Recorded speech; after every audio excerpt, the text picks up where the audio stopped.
18 তারিখ রাতে আমি ইস্তাম্বুলে হোটেলে ফিরে ছবি দেখলাম ফেসবুকে ছায়ানটের ভাঙচুরের একটা ছবিতে চোখ আটকায় গেল।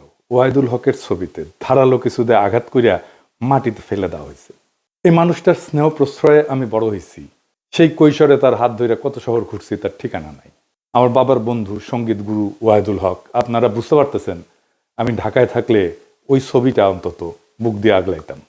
ছাত্র ইউনিয়ন সিপিবিআর ওয়াহিদুল হকের লেসপেন্সার হওয়ার কারণে ছায়ানটের এই ঘটনা এক বিচিত্র অনুভূতির সামনে এনে আমাকে ফেলছে। পাকিস্তান আন্দোলন করা বাঙালি মুসলমানদের ছেলেরা যখন পাকিস্তান ভাঙ্গা বাংলাদেশ রাষ্ট্রের জন্ম দিল, সেই সময় বাবা একই সাথে সুখ আর দুঃখের অনুভব করছিল। আমি সেই অনুভূতির মুখোমুখি হয়েছি। ছায়ানট নিয়ে আলোচনাটা সূক্ষ্ম এবং জটিল, আশা করি বিষয়টা একটু মনোযোগ দিয়ে শুনবেন। আমাদের জানা দরকার যে ছায়ানট কেন এই আক্রমণের শিকার হইল, ছায়ানটের বিরুদ্ধে কেন বাংলাদেশের সাধারণ মানুষ বিলা হইল। অনেক প্রশ্নের জবাব পাবেন। আমি নিজে ছায়ানটকে বাংলাদেশে ভারতীয় কালচারাল অ্যাসেট হিসেবে চিহ্নিত করছি, কোনো সন্দেহ নাই।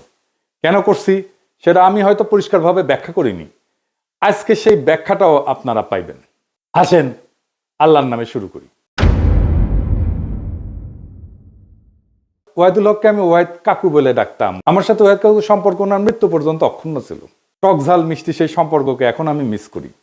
ওনার মৃত্যুর পরে আমি ফেসবুকে একটা নোট আকারে লেখা লিখছিলাম, ওয়াহিদুল হক তারুণ্যের শুভবোধনের ঋত্বিক। আমি জানি না ওই লেখাটা আমি আর খুঁজে পেলাম না, কারো কাছে যদি থাকে আমার একটু খোঁজ দিয়েন। আমার জীবনে যে বিচিত্র অভিজ্ঞতা হয়েছে, অসংখ্য মানুষের সাথে মিশছি, সেই কারণেই ভাঙ্গু সেকুলারদের কালচারাল আর পলিটিক্যাল স্ফেয়ারের অন্দরবহনের খবর আমি জানি, ক্রিটিক্যালি অ্যানালাইজ করতে পারি। তার কারণ ওই ক্ষুদ্রকাল থেকে আমার এই ওরিয়েন্টেশনের সাথে আমি যুক্ত। এই কারণে আমি জানি ঠিক কোথায় ওদের উইক পয়েন্ট আর কোথায় তাদের শক্তির দিক। তবে আমি যেহেতু গান গাইতে পারতাম না, আমি তো অসুর, মানে সুর নাই আর কি, আমি রবীন্দ্রনাথের লেখা বুঝতে চাইতাম, তার জ্ঞানতাত্ত্বিক উৎস খোঁজার চেষ্টা করতাম। জ্ঞানতত্ত্ব মানে হইতেছে আমি যেটাকে সত্য জ্ঞান বলে মানতেছি সেটা আসতেছে কোন জায়গা থেকে। এই জায়গাগুলোকে বলা হয় জ্ঞানতাত্ত্বিক উৎস বা এপিস্টেমিক সোর্সেস, দর্শনের ভাষা। মানে এই গানটা কি বুঝায়, মানে ধরেন তুই ফেলে এসেছিস কারে মন মন রে আমার, তাই জনম গেল শান্তি পেলি না রে মন মন রে আমার। অথবা ধরেন প্রাণ চায় চক্ষু না চায়, মরি একিতর দুস্তর লজ্জা, সুন্দর এসে ফিরে যায় তবে কার লাগি মিথ্যায় শয্যা। মুখে নাহি নিঃস্বরে ভাস, দহে অন্তরে নির্বাক বহ্নি, ওষ্ঠে কি নিষ্ঠুর হাস, তব মর্মে যে ক্রন্দন তন্নি। মাল্য যে দংশিছে হায়, তবে শয্যা যে কণ্টক শয্যা, মিলন সমুদ্র বেলায় চির বিচ্ছেদ জর্জর মজ্জা। আহা কি মধুর! মনে করিছেন এটা প্রেম প্রীতির গান? জিনা জিনা ভাইজান, এটা অন্য জিনিস। আমার একটা বই আছে রবীন্দ্রনাথ অন্য আলোয়, রবীন্দ্রনাথের অনেক গানের অর্থ ওইখানে ব্যাখ্যা করেছি। একদিন দরকার হইলে যদি টাইম পাই তাহলে একটা এপিসোড করে ব্যাখ্যা করতে পারি গান ধরে ধরে এটা কি বুঝায়। তো এই গানের অর্থ আবিষ্কার করতে করতে, তার অন্তর্গত দর্শন খুঁজে বের করতে করতে একসময় আবিষ্কার করলাম রবীন্দ্রনাথ আসলে উপনিষদ। উপনিষদ মানে হিন্দুদের প্রধান ধর্মগ্রন্থ, তার একটা। উপনিষদের কন্টেম্পোরারি বা আধুনিক উপস্থাপনাই হইতেছে রবীন্দ্রনাথ। ওয়াহিদ কাকুর সাথে আলাপগুলা করতেই পারতাম না, আমাকে এই উপনিষদ আর রবীন্দ্রনাথ সংক্রান্ত আলাপগুলা করতেই দিতেন না। একদিন আমি বললাম যে কাকু, ওই যে যদি ঝড়েরও মেঘেরও মতো আমি ধাই চঞ্চল অন্তর, তবে দয়া করো হে ঈশ্বর। এই গানটা তো ঋগ্বেদের, যদে আমি প্রস্ফুরণ নিব ধৃতির নাম আদো আদ্রিবহ, এটার অনুবাদ। ওয়াহিদ কাকু ভীষণ রেগে উঠে বললেন, তুই আর একটা ঋগ্বেদের শ্লোক অনুবাদ করে গান লিখে আন, দেখি কেমনে পারিস। তো বেদ আর উপনিষদের সাথে রবীন্দ্রনাথের লেখার অদ্ভুত সাজুজ্যের কথা বললেই ওয়াহিদ কাকু এইভাবে চেতে যেতেন। আমি বলতাম, বুড়া চেতে কেন? পরে বলছি, ক্ষুদ্রকালে আমি রবীন্দ্রনাথের রাজনীতির গুরু উদ্দেশ্য খুব পরিষ্কারভাবে ধরে ফেলছিলাম। উপনিষদ ঋগ্বেদ পড়তে বাধা নেই, অবশ্যই বাধা নেই। নিশ্চয়ই জ্ঞান অর্জনের জন্য ধর্মগ্রন্থ পড়া উচিত, আলোচনা করা উচিত। আমি সবাইকে উৎসাহ দিই পড়তে সব ধর্মগ্রন্থই। কিন্তু সেটাকে রবীন্দ্রনাথের মুড়ায় পরিবেশনের উদ্দেশ্যটা কি? এইখানে আপনি ছায়ানট প্রতিষ্ঠার উদ্দেশ্য বুঝতে পারবেন। কি সেটা?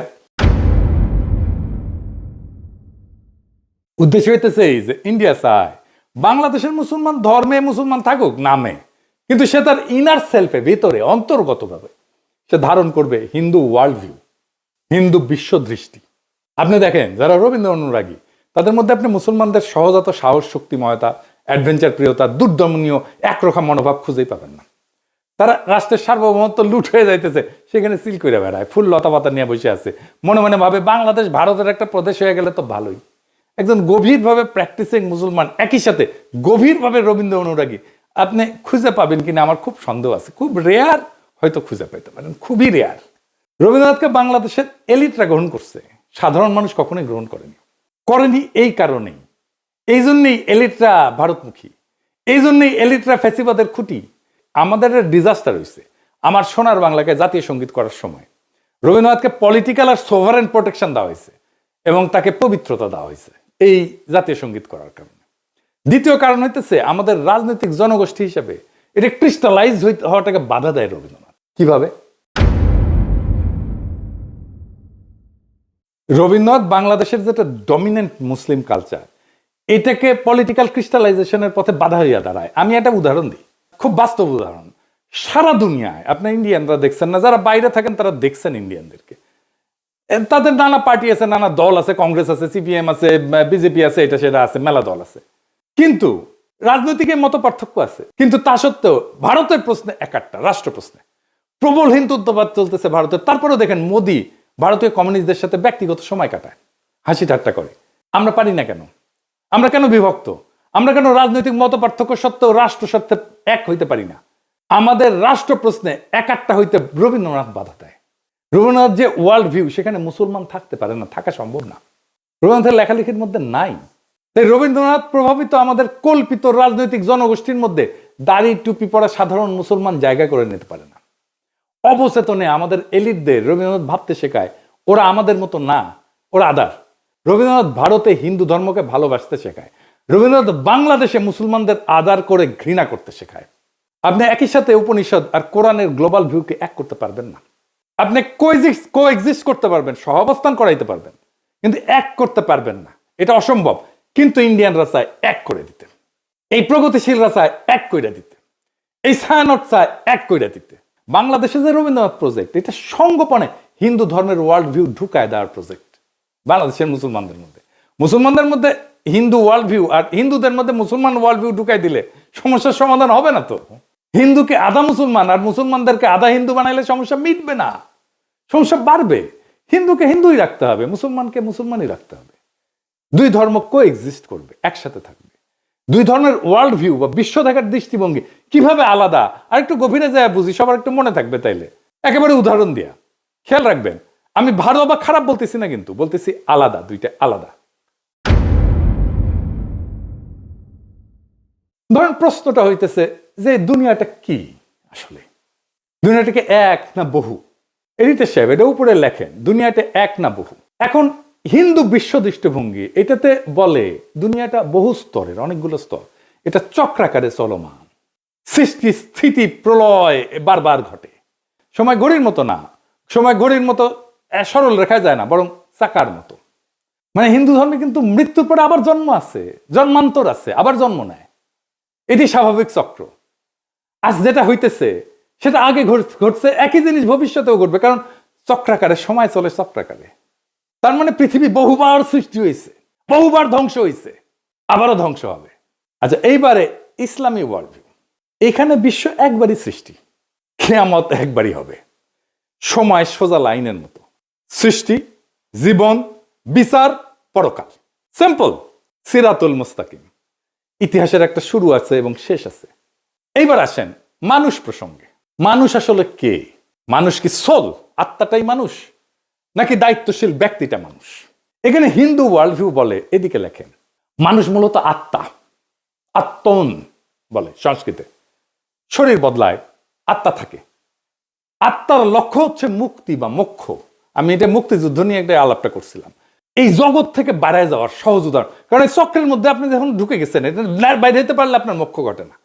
আপনি একটা পোশাক খুলে আর একটা পোশাক করলেন, পোশাক বদলাইলেন, কিন্তু আপনি বদলাইলেন না তো, তাই না? এই আত্মাই আসলে শরীর বদলায়। আমার মধ্যে যে আত্মা আছে হিন্দু ধর্ম অনুযায়ী, এই আত্মা অনেক দিন থেকে চলে আসতেছে, আমার শরীরে আছে। এখন আমার শরীরটা মরে যাবে, কিন্তু আত্মা বেঁচে থাকবে।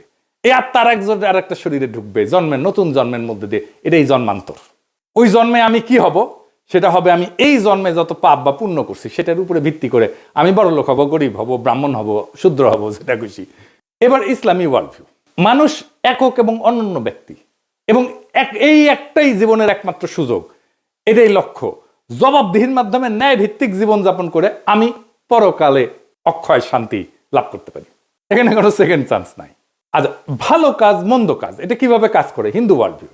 হিন্দু ওয়ার্ল্ড ভিউ এটা কর্মফল, মানে আমি যা কাজ করি সেইটার ফল, এটার ভালো মন্দের ফল স্বয়ংক্রিয়, এটা কেউ বিচারক না। কিন্তু দেখেন সেকুলার এবং বামপন্থীরা ওরা কিন্তু একটা কথা বলে, কার্মা ইজ এ বিচ, এই কথা বলে না, মানে কর্মফল, বুঝছেন? ওরা যে আসলে হিন্দু কালচারটাই নেয়, সেটাই হচ্ছে এই কথা। দেখেন অনেকে এটা বলে, আপনি দেখবেন এই আওয়ামী লীগ টাওয়ামী লীগ বাম টাম এগুলা যারা আছে প্রগতিশীল, তারা এটা বলে কার্মা ইজ এ বিচ। তার মানে কর্ম আসলে ফলটা দেয়, কর্মই ফলটা দেয়। আমি যেটা করতেছি এটাই ফল দিবে। ফল পেতে এই জন্মে না হলেও পরের জন্মে আমি ফল পাবো। এমন একটা পাপের জন্ম হবে পরের জন্মে, ওইখানে যে আমি আমার এই আজকের কর্মের ফলটা আমি ওইখানে পাবো, এটা কর্মফল। ইসলামী ওয়ার্ল্ড ভিউটা কি? ভালো মন্দের নৈতিক হিসাব আছে এবং বিচারক খোদা তাআলা, আল্লাহ তাআলা। ইচ্ছা, নিয়ত, প্রেক্ষাপট, এখানে সবকিছু বিবেচনায় আছে, ভালো মন্দের বিবেচনায়। 4 নাম্বার, সমাজে আসলে বৈষম্যকে কিভাবে দেখা হয় হিন্দু ওয়ার্ল্ড ভিউ। হিন্দু ধর্মে তো আপনি জানেন যে জাতিভিত্তিক ভাগ আছে আর কি, মানে ব্রাহ্মণ সবার উপরে, শূদ্র সবার নিচে, আমি বলে ব্রাহ্মণ, এটা মাথায় রেখে। তো যাই হোক, এই যে বর্তমান অবস্থা, এইটা পূর্বজন্মের ফল হিসেবে দেখা হয়। আমি যদি এই জন্মে খারাপ কইরা থাকি আর কি, তাহলে এটা আমার পূর্বজন্মের ফল। আমি যদি এই জন্মে ভালো কইরা থাকি, তাহলে আমি পূর্বজন্মে অনেক পুণ্য করছিলাম, সেই জন্য এই জন্মে ভালো করেছি। সো হিন্দু ওয়ার্ল্ড ভিউয়ে মানুষ উঁচু নিচু জাত হয়ে জন্মায়, জন্ম থেকেই সে উঁচু বংশের অথবা নিচু বংশের। এইবার ইসলামী ওয়ার্ল্ড ভিউয়ে কি বলে? মানুষ জন্মগতভাবে সমান, সমান মর্যাদার। এইখানে যে ধনী গরিব বা মানুষের কষ্ট আছে, এটা একটা পরীক্ষা, ইহ জগতে পরীক্ষা। এবং ইসলাম ধর্মে অন্যায় দেখলে নীরব থাকাটা পাপ, গুনাহ। 5 নাম্বার, মানুষের আসলে ডেস্টিনি কি, শেষ লক্ষ্য কি? হিন্দু ওয়ার্ল্ড ভিউ কি বলে? মানুষের শেষ লক্ষ্য হচ্ছে এই জগতের বন্ধন ছিন্ন করা। মানে এই যে চক্রাকারে যে চক্রের মধ্যে পড়ে গেছি না, ওই যে বলে না চক্করের মধ্যে পড়ে গেছি, এইটাই হইতেছে হিন্দু ওয়ার্ল্ড ভিউ। চক্করের মধ্যে পড়ে গেছে, এখান থেকে চক্কর সেটা বাইরে হয়ে গেলে এটাই হচ্ছে মোক্ষ, মুক্তি। এই সংসার মায়া, চূড়ান্ত শান্তি হচ্ছে বিশ্ব থেকে মুক্তি। আমি আর জন্মাবো না এসে আর একবার। আপনি আতুর ঘরের কথা শুনছেন না? আগে ছিল কিন্তু এখন নাই। আতুর ঘরে যখন হিন্দু রমণী সন্তান সম্ভব হয়, তখন এটা ঘরের এক কোনায় একটা জায়গায় আলাদা একটা ঘর বানানো হয়, ওইখানে সন্তান জন্ম দেয়। কেন? কারণ এই জন্মটাই তো পাপ একটা, জন্মই আমার আজন্ম পাপ, একটা কথা আছে দাউদ হায়দারের, এটা বই ছিল না, জন্মটাই আমার আজন্ম পাপ। এটা হিন্দু ওয়ার্ল্ড ভিউ।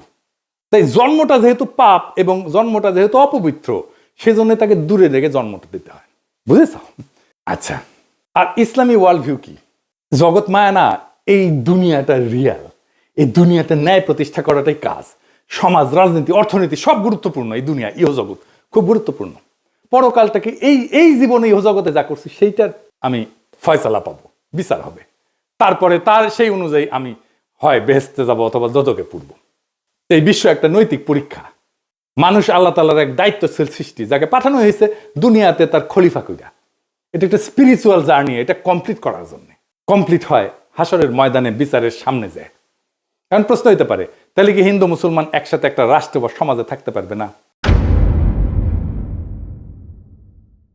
হিন্দু মুসলমান দুই ধর্মের মানুষ কিভাবে তাদের স্বাতন্ত্র্য বজায় রেখে একসাথে শান্তিতে থাকতে পারবে? সেটার রাজনৈতিক সমাধান বের করতে হয় তো রাষ্ট্রকে। এর চাইতে বড় কাজ তো ভারতীয় উপমহাদেশে আর নাই। কিন্তু আগে সিদ্ধান্ত নিতে হবে, আমরা শান্তিতে থাকতে চাই। সিদ্ধান্ত নিলে পথ বের হবে, পথ আছে। চালাকি কোনো সমাধান না, সমাধান চালাকি করে বের করা যাবে না। হিন্দুকে আধা মুসলমান বা মুসলমানকে আধা হিন্দু বানায় না, এটা হবে না। এইটা করতে থাকলে একটা অনিবার্য রক্তাক্ত সংঘাতের দিকে আমরা যেতে থাকবো, সমস্যার সমাধান করবে না, আর কঠিন জটিল সংকটের দিকে জাতিকে নিয়ে যাবে। শুধু জাতিকে না, ভারতীয় উপমহাদেশকে নিয়ে যাবে। কিভাবে সম্ভব? একটা ছোট্ট উদাহরণ দিয়ে বলি। দেখেন, আমরা যে ধর্মই পালন করি না কেন, রাস্তায় ট্রাফিকের লাল লাইট দেখলে তো সব ধর্মের মানুষ দাঁড়াই, তাই না? বিবাদ হইলে তো একই আদালতে যায় সব ধর্মের মানুষ ফয়সালার জন্য, তাই না? আমরা তো ভোট দিতে হইলে, নেতা নির্বাচন করতে হলে একই ভোট সেন্টারে যাই ভোট দিতে সব ধর্মের মানুষ, তাই না? এটাই নাগরিক হিসেবে একসাথে থাকা। নাগরিকত্বই আমাদেরকে একসাথে বাঁধবে। স্পিরিচুয়াল জার্নি না, আমার ওয়ার্ল্ড ভিউ না, আমার নাগরিকত্ব। আমি যেই যেই জায়গায় আমরা নাগরিক হিসেবে আমি শেয়ার করি, সেই জায়গাটা আমাকে বাঁধবে। যাই হোক, আগের আলাপে ফিরে আসি। ছায়ানট নিয়ে বাংলাদেশের মানুষ চূড়ান্ত বিলা হয় 2018 সালে। হ্যাঁ, 2018 সালে যখন বাংলাদেশের মানুষের চোখে স্পষ্ট হয় মোদির সাথে ছায়ানটের সম্পর্ক। কেন ছায়ানটে হামলা হইলে মোদির বিজেপি বাঙালিদের জায়গায় উঠতে বলে? এটার উত্তর কি দেখছেন? ছায়ানটে হামলা, বাঙালিদের জেগে উঠতে বলল মোদির বিজেপি। কেন? কারণটা হইতেছে 2018 সালে ভারত সরকারের পুরস্কার পায় ছায়ানট। স্বয়ং মোদি অভিনন্দন জানায়। শুধু অভিনন্দন না, ছায়ানটের এই ভারত রাষ্ট্রের পুরস্কার, যার জুরি বোর্ডের চিফ ছিল স্বয়ং মোদি, সেই পুরস্কার নেওয়া ছিল একটা গুরুতর নৈতিক এবং রাজনৈতিক ভুল। এটা কোনো ভারত বিরোধী আবেগ না, এটা রাষ্ট্রীয় সহিংসতা, জনগণের স্মৃতি এবং সাংস্কৃতিক প্রতিষ্ঠানের নৈতিক সীমা, এই তিনটার সংঘাত। কিভাবে? রাষ্ট্রীয় পুরস্কার কিন্তু কখনো নিরপেক্ষ না। রাষ্ট্রীয় পুরস্কার মানে এই প্রতিষ্ঠান আমাদের রাষ্ট্রের নৈতিক এবং সাংস্কৃতিক বয়ানের অংশ। এটা কোনো ব্যক্তিগত শিল্পীর সম্মান না, এটা রাষ্ট্রীয় বৈধতার অংশীদারিত্ব। পৃথিবীর বহু মানুষের কাছে মোদি গুজরাটের কসাই নামে পরিচিত। এটা রাজনৈতিক গালি না, এটা একটা নৈতিক অভিযোগের একটা প্রতীকী নাম। বাংলাদেশে মোদি অসম্ভব ঘৃণার পাত্র। বাংলাদেশে মোদি বিরোধিতা কোনো বিমূর্ত বিষয় না, বাস্তব ঘটনা। 2021 সালে মোদি বাংলাদেশে সফরের বিরুদ্ধে ব্যাপক গণপ্রতিরোধ হয়, পুলিশের গুলিতে সংঘর্ষে বহু মানুষ মারা যায়, শহীদ হয়। সাধারণ মানুষ এটা প্রতিরোধ করছে। কেউ এটা অস্বীকার করলে সে ইতিহাস অস্বীকার করতেছে। এখন প্রশ্ন হইতেছে, যে ব্যক্তির আগমনের বিরুদ্ধে বাংলাদেশের মানুষ জীবন দেয়, তার নেতৃত্বাধীন জুরি বোর্ডের মনোনয়নের পুরস্কার নেয় একটা রাষ্ট্রের কাছ থেকে, ছায়ানট এটা কিভাবে সংস্কৃতি বলে চালায়? আর সেই রাষ্ট্রের কাছ থেকে, যেই রাষ্ট্রের বর্তমান সরকার মুসলিম নিধন, নাগরিক বঞ্চনাকে স্বাভাবিক করে তুলছে, কাশ্মীর থেকে দিল্লি সব জায়গায় এটা প্রমাণ আছে। এই দুই অবস্থান। এখন ছায়ানট তো বলতে পারেন আমরা রাজনীতি করি না, এ দাবি আর টেকে না। এই যুক্তিটা সবচেয়ে বড় ভণ্ডামি। কারণ রাষ্ট্রীয় পুরস্কার গ্রহণ করে একটা রাজনৈতিক কাজ। রাজনৈতিক ক্ষমতার কাছ থেকে সম্মান নিলে আপনি রাজনীতির ভেতরে ঢুকে পড়েন। রাজনীতি করি না বলার তখন সুযোগ থাকে না। রাজনীতি করি না বলার সুযোগ একদম শেষ হয়ে যায়। রাজনীতি না করলে ওই পুরস্কারটা প্রত্যাখ্যান করতে হয়, গ্রহণ করলে রাজনীতির দায় নিতে হয়। তো মোদি কেন ছায়ানটকে বন্ধু মনে করে বুঝতে পারতেছেন তো? এটা তো কোনো কাকতাল না। এই প্রশ্নটা সবচেয়ে ভয়ঙ্কর। মোদি ছায়ানটকে বন্ধু মনে করে কারণ ছায়ানট ভারতীয় সাংস্কৃতিক হেজিমনিকে বাংলাদেশে ফেরি করে। তারা সফট হিন্দুত্ববাদকে রবীন্দ্রনাথের মোড়কে উপস্থাপন করে বাংলাদেশে ফেরি করে।